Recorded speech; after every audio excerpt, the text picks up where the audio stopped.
In the last 10 years, there's been what I call an international tax revolution. Everything, or almost everything, has been transformed. This is a very, very interesting time to be practicing international tax law.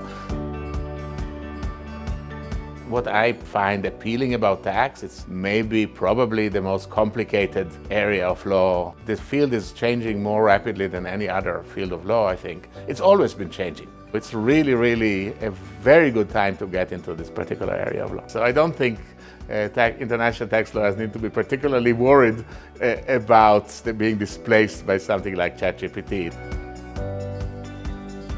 My view is that large multinationals do a lot of good in the world. There's been an increasing tendency of multinationals to take their corporate social responsibility towards society. For the really complicated stuff, you usually have to go out either to one of the big four accounting firms or to a law firm to find the answers to this question. And these questions are essential to the operation of the multinational. And I think from that perspective, you're doing a real public service.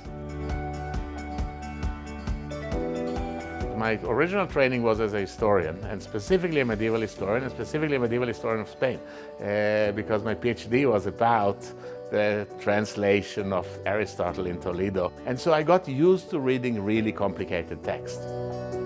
So when I decided that I want to be something that had more practical impact and went into law school, I was attracted to tax because it's the most complicated area of tax law, and it reminded me of that kind of work. And within tax, international tax and corporate tax is the most complicated area of tax.